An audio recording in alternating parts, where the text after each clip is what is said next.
tunaporudi kwa maandiko katika kitabu cha Yeremia 17 mstari wa 9. Jeremiah chapter 17 and verse 9. The heart is deceitful above all things and beyond cure. Who can understand it? Jeremia 17:9. Ngoro ya mundu ni henagia gukira ciumbe-ini ingi ciothe, na iwetuire thumundaga maundu ma waganu, no ngikihota guthuthuria uhoro wayo. Bwana Yesu asifiwe. Wakati Biblia inasema, Biblia inauga hata yale maandishi yote ambayo tulisoma Jumapili, ona maandiko maria mothe twathomire muthenya wa kiumia, ya vile ambavyo tunastahili kumpatia Mungu mioyo yetu, maundu tufatie kunengera Ngai ngoro citu. Sasa shida ni ya kwamba thina ni ati wewe mwenyewe una moyo wena ngoro, lakini huu moyo no ngoro eno unatakiwa upatie Mungu endo umeneane kuri Ngai ili yawe iwe makao ya matakatifu ya Mungu, nigethe tuike gikaro githeru kia Ngai. Sasa shida ni ya kwamba thina ni ati ni huo moyo wako ukudanganye, ni ngoro yo yaku ikuhenie. Kwa maana Yeremia anasema, tondu Jeremia aroiga moyo wa mwanadamu ngoro ya mundu ndio kile kitu ambacho ni kidanganyifu sana, ndio kindu kile kihengania muno hata kuliko kitu kingine chochote kile, ona gukira kindu kingi ona kiriku. Na amesema na aroiga hakuna mtu ambaye anaweza kuelewa mambo ya moyo, na gutire mundu ngihota gutaukuri uhoro wa ngoro. So shida kubwa ni wale watu ambao ni wanafiki, thina munene ni andu aria hinga. Kwa maana hata hawa ambao waliokuwa wanakuja kumuuliza Yesu maswali, tondu naya mokaga kuria Yesu ciuria, tuliona ya kwamba Yesu anawaita wanafiki, tondu Yesu arameta hinga, na tukajua ya kwamba na tukimenya ati yule mtu ambaye ni mnafiki, mundu uria hinga ni yule ambaye vile anavyoonekana sio hivyo alivyo ndani ya moyo, ni mundu uria anaonekana ugutigwa tarie ngoro-ini, huyo ni mnafiki, ucio ni hinga. Sasa wewe usipouelewa moyo wako, dume ugana gutauko ni ngoro yaku, waweza kujidanganya no wihenie ya kwamba umempatia Mungu moyo wako wote, ati niunengerete Ngai ngoro yaku yothe. Lakini tunapoangalia no twalora ama Mungu mwenyewe anapoangalia, kana Ngai we mwene hindi iri alora, anaona ya kwamba wewe una upungufu mkubwa sana, akona we nyonyiheirwo muno, haujampa moyo wako wote, ndumuhetie ngoro yaku yothe, unajidanganya ya kwamba umempa, no urehenia ati niumuhete. So kile ambacho ni nyeti sana hapa, undu uria wina bata muno haha ni vile ambavyo utakavyofanyia moyo wako kazi, ni uria ukurutira ngoro yaku wira, na mawazo yako, na meciria maku, na nguvu zako, na hinya waku, na mwili wako, na mwili waku. Ili ukisema ya kwamba umejipeana kwa Mungu, nigetha ukiuga ati niwineanite kuri Ngai, usijidanganye, tukehenie. Nilikuwa naambia hawa wapendwa jana, ndirendaga endwa yeya hata hawakujua kwamba ninakuja kufundisha hiyo leo, omatiamenyaga ndiokaguta na undu ucio muthi, lakini nilikuwa ninawaambia no ndirameraga unastahili ujue, ubatie kumenya. Kwa maana hata akina Paul, tondu na Paulo walijua nimamenya huyo mtu akija kufa, undu ucio gikinya gukua, alikuwa anakiri wazi niukuraga wega ya kwamba amefanya kazi yake yote vizuri, ati niarutite wira wake wothe wega, na anasema ya kwamba na aroiga ati kufa kwangu gukua gwakwa mimi ni faida, ni umithio, nikiishi ndatura muoyo bado nitamtumikia Mungu. no gutungatira Ngai. Huyo mtu hana shaka mundu ucio ndari na nganja na wokovu wake, no uhonokio wake, hana shaka ndari na na nganja mahali anapokwenda, na kuria arathie. Lakini sasa shida ni ya kwamba no uthina ni ati wengi wetu aigaitu vile ambavyo tunavyoishi saa hizi, uria turatura thaa ici, ukiuliza ni wangapi hapa ambao wako tayari kwenda mbinguni, ungiulinigana haha meharĩirie gũthiĩ matu-inĩ, ni ngumu sana kuona mkono juu, nĩ ũritũ mũno kuona guoko igũrũ, na ukiuliza ni kwa nini, na ũngĩũria nĩ ũndũ wa kĩ, anakwambia sijielewi. agũkwĩra ndiretaũkwo. Kwa nini haujielewi? ũraga gwĩtaũkwo nĩkĩ? Kwa nini hauelewi wokovu wako? ũraga kũmenya ũhonokio waku Kwa nĩkĩ? nini una mashaka na wokovu wako? ũrĩ na nganja na ũhonokio waku Hiyo nĩkĩ? inatoa picha ya kwamba ũndũ ũcio nĩguo ũruta mũhano wake, moyo wako haujaondoka katika mahali pa kukudanganya. ngoro yaku ndiumĩte handũ harĩa hagũkũhenia. So inahitajika ufanyie wokovu wako kazi, ũrabatara nĩ ũrutĩre ũhonokio waku wĩra, kiasi ya kwamba o nginyagia atĩ moyo wako usikudanganye. ngoro yaku ndĩgakũhenie. Na unaposema ya kwamba u tayari kwa sababu ya unyakuzi,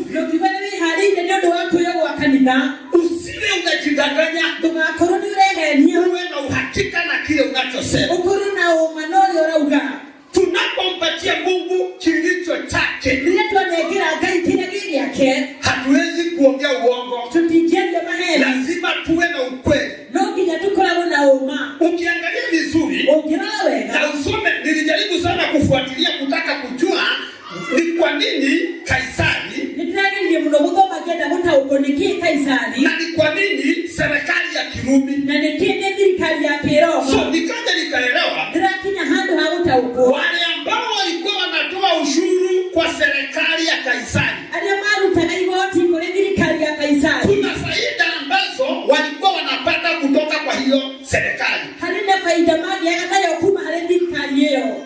Nimeandika hapa, for those who pay the taxes to Caesars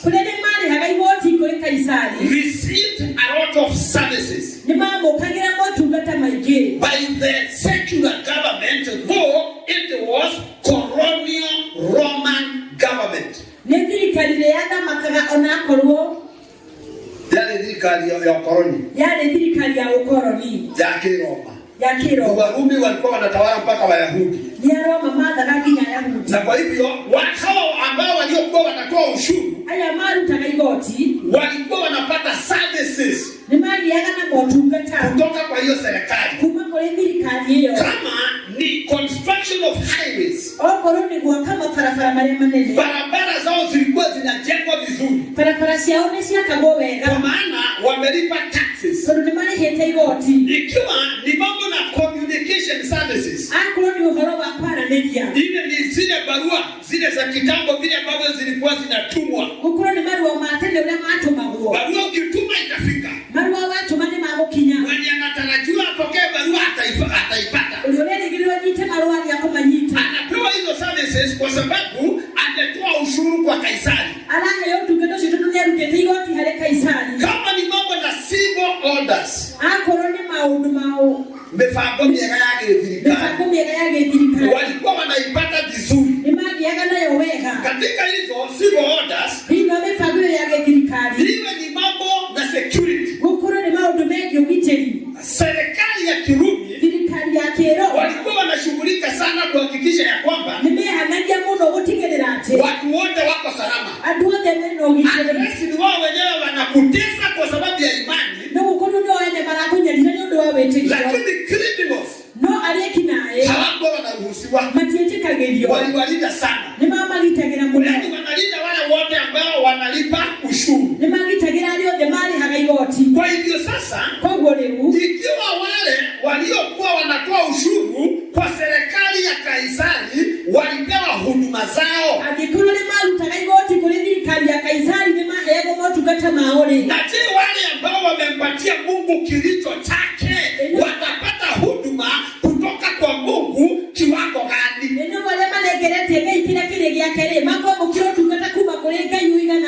Sasa ndio utaelewa ya kwamba wale ambao humpatia Mungu mioyo yao yote na wanafanya mioyo yao kuwa makao ya Jehova, nazo huduma zote za Mungu zile ambazo wanahitaji kutoka kwa serikali ya Mungu, naye Mungu huwapa. Utakuta ya kwamba hawa watu wana ulinzi, wana uponyaji, wana mambo makubwa ambayo Jehova anawatendea. Hii kwa sababu hiyo Yeremia ambayo tumesoma na imeongea mambo ya vile ambavyo mwanadamu moyo wake ni mdanganyifu. Inatangulia kwa kusema ya kwamba wale ambao wanaomtumainia Mungu ni kama mti ambao uliopandwa kando ya mto. Mizizi ya huo mti huingia ndani ya mto, iwe mpaka ni wakati wa kiangazi. Huo mti ukaa ukiwa umeng'aa, kwa sababu unamnyonya maji kutoka kwa huo mto. Nao wale ambao wanaomtumainia Mungu hivyo ndivyo walivyo. Lakini anasema kwa wale ambao wanaotumainia wanadamu kago ni kama kamti kamoja nitakamote kamwe ambako kamemea kule jangwani kale kamelete kule weruine hapo kamti na kamote kau kamekaukiwa nikomere hatana chochote gatindo nake hatima yake ni kukauka kilikilio yako na kuoma. So sasa alipomaliza kuongea hiyo endelea lekile kwa roho ndipo akaja akaongea kuhusu vile moyo wa mwanadamu ulivyo mtakatifu. no kiyeke hiyo horo ngore ya mundu ya ehena Sasa kumaanisha ya kwamba wewe kama Mkristo moyo wako wote matumaini yako yote yanastahili yawe ni kwa Mungu. Usipeane kwa Mungu katika hiyo hali. Chochote kile unachohitaji kutoka kwa Mungu hautawahi kosa. Sasa shida yetu kubwa ni ya kwamba neno kama hilo linaponenwa watu humpima Mungu na pesa. Unataka kuona una pesa vipi? Una madeni ama mambo kama hayo. Sasa unafikiria eti kwa sababu umekosa pesa ni kama Mungu hakushughulikii. Wapendwa niwaambie, usiwahi pima Mungu na pesa. Mungu mpime kwa mambo ya kiroho. Mambo ya pesa ni ya kuzidishiwa. Hivyo ndivyo Biblia inasema. Lakini swali la kwanza ni je, ninahitaji wokovu? Nimeupata kweli?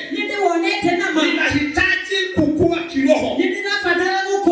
Nimepata mahitaji ya kukua kiroho? Nahitaji kufanyika hekalu takatifu la Mungu?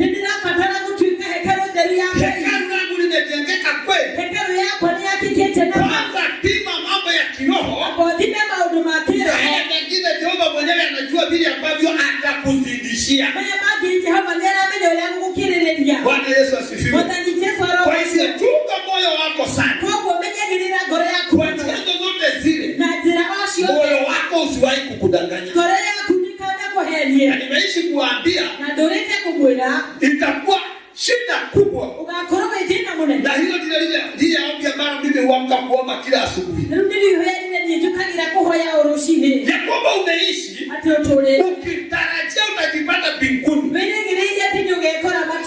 kujipata jehanamu itakuwa huzuni ile ambayo hakuna hujawahi ona. Umeishi kanisani miaka yako yote na unakiri unatumaini la kuingia mbinguni, lakini kuna makosa uliyofanya na moyo wako ukakudanganya kana kwamba bado uko pamoja na Mungu, baadaye ujipate jehanamu. Hiyo ndio itakuwa shida kubwa kuliko shida zingine zote. Kwa wenye dhambi, wale ambao wanajua wataenda jehanamu, hata hawana shida. Wao hata wakijikuta jehanamu walitarajia kwenda huko. Lakini sasa wewe unatarajia kwenda mbinguni, ufanye makosa ujikute jehanamu, utaumia sana. So lazima uhakikishe moyo wako haukudanganyi.